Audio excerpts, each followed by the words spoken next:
3, 2, 1, and we are live. Hi, Tess. How are we doing, Robert? Back again. I believe,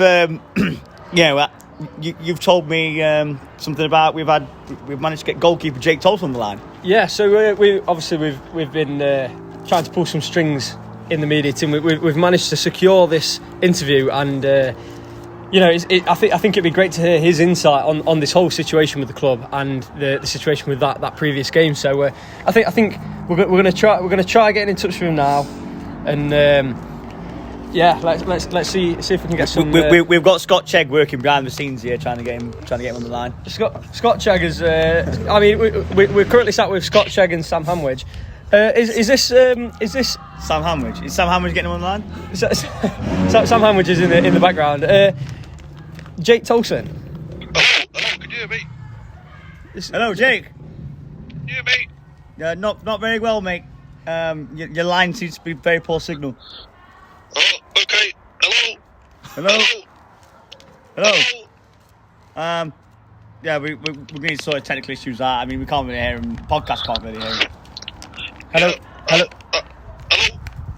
Hello. It might be a little bit better now. We've lost him. He's gone. Let's see if we can sort this hitch out. We're going to try and get him back. I believe Sam Hamwich and Scott Chegg are going to try I'm going to try and get hold of his girlfriend phone, maybe. Can I just say that the backroom staff's name is not a laughing matter? But Sam Hamwich will try and get this call on the line. Currently struggling to get through to number one goalkeeper Jake Towlson. Oh well, this is a shame. I mean, this interview was sorted out. It was absolutely just a few technical issues. Tess. Yeah, we will. Sam Hamwich there, by the way. We're working behind the scenes. Sam Hamwich has got a big play in the backroom staff. So let's see if we can get these issues sorted. Like I say, he has got in touch with the media team. He does want to clear a few things up. So he's got some thoughts on the game. We also might get some insight as to what's happened in the dressing room post match, because obviously we could see after the game that the players obviously were distressed at losing again. They're giving it their all the time, aren't they? So obviously it's nice to get something from the players.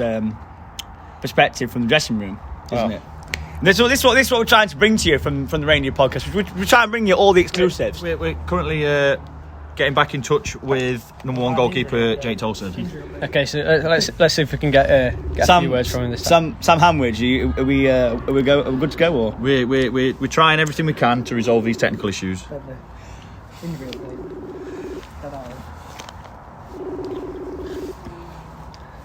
Just.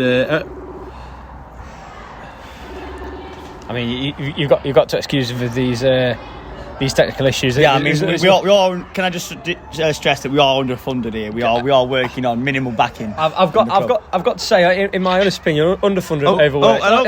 Hello. Hiya, Jake. It's is that number one goalkeeper Jake Towlson?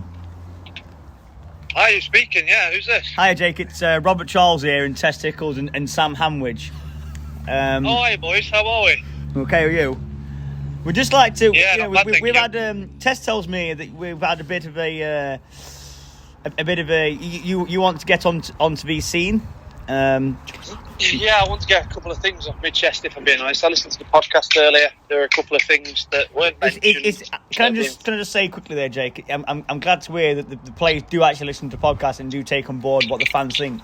And hi, Jake. Yeah. Tess here. I just want to clarify that the podcast is completely impartial. There's no bias against anybody in that podcast. So, I mean, you're saying you want to clear a few things up. I don't want you to think that we had it out for you at all. But let's say what you've got to say. No, well, I think Mark is fully to blame from a player's standpoint. Tactical wise, not good enough. Psychologically, the players aren't up for a battle. And the substitutions that he brings on late on, there's always a plan A but never a plan B or C. So if we are failing to, Jake, I must say I agree. Robert Charles here, seems to get hold of over 40 years now. You know me by now. How are we doing, Bobby? Okay? Yeah, I'm okay, mate. Thank you. You know, Bob. Yeah, you know, mate. You know, I know you quite well. We've spoke quite a lot behind the scenes, haven't we? It's nice to get a good player's point of view because as fans, we want to know what happens in the dressing room. You see, you know, we want to know what the players are thinking. The morale is so down. The morale is so down. Team bonding is needed, but the funds being spent currently, we haven't got no money in the club. There's no money in the club. I've heard. Can I stress? It is only a rumour that apparently Mark has spent the club's fund on his own carpet. That is. It is only a rumour at the minute, but technically not true. It was his bathroom.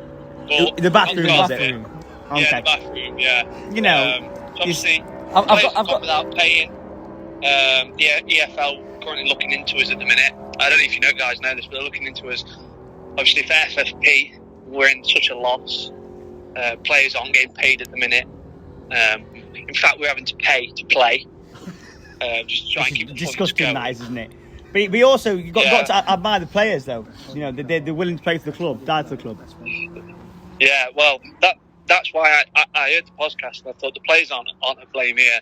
Jake, Looking at it from is it true that Sam Benny played with a broken nose all game?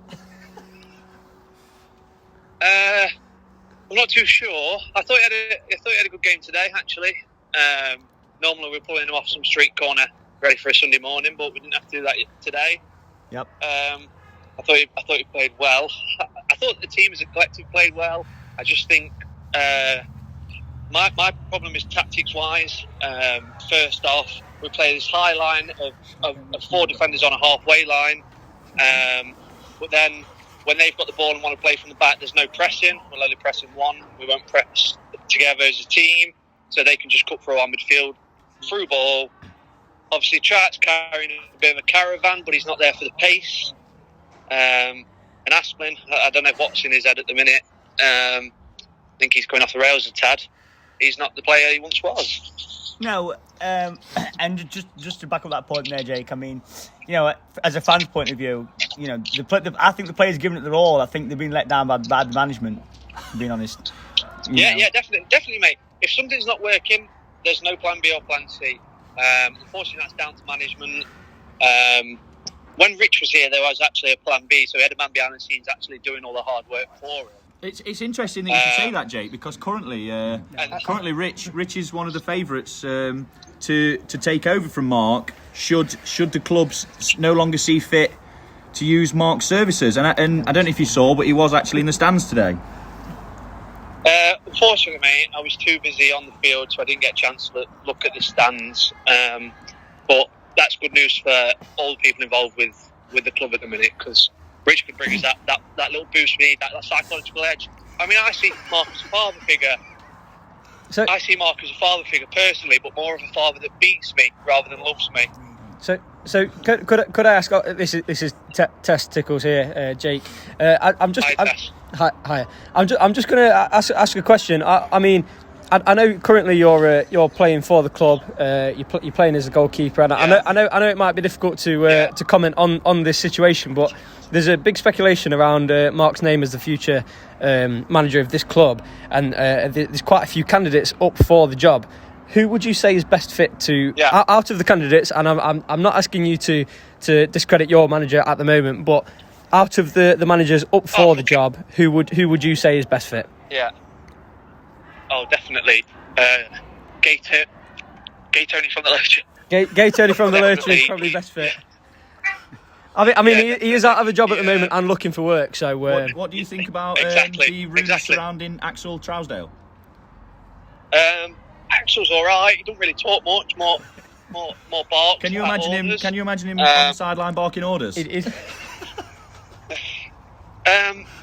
Yes and no. I just think I think this club needs to just. I think we need an immediate impact. I think a new manager will do that. Whether Axel's on the sideline barking orders, as long as I can go talk to him afterwards to the game and tell him my feelings, it's any better than what we've got now. There we go. So Axel Trousdale barking orders on the sideline, it is a possibility in the future. Can I confirm something with you guys? Obviously, you guys are in touch with the fans and you're very close to the fans. There's a rumour speculating at the minute that I'm being called the Scott Carson of the Reindeer. Obviously, I'm in a big club, but I'm third goalkeeper, and I'm only called on when needed or other players are injured. Is that true? Am I the Scott Carson of the Reindeer? Do you know what? I mean, obviously, I work for the media team. I do a lot behind the scenes. I've not heard these rumours. I've not heard this nickname before, but I will certainly look into that. And you know, if I find anything about this, I can get in contact with you. I have got an email for your agent, so I can get in contact with you with no problem. Yeah, no worries. For me, I mean, me personally, No what would you say, Robert? Have you heard these rumours? Yes. I've definitely. I'm sorry. Well, Sorry. I'm trying to get Bobby potential has. managers on the phone at the minute, including obviously Mark Reed, Rich Morgan. I'm just trying to contact Shane Wilson. Do you know what's strange? We've just had. I think is this Robert Charles' sister just walked into view here. Can we get a few words off Robert Charles' sister? What do you think about the rumours surrounding you as a potential next manager if Mark loses his job? I think it's a possibility. Yeah? I think I've got more qualifications for the job than trousers. To be honest. And do you think you could?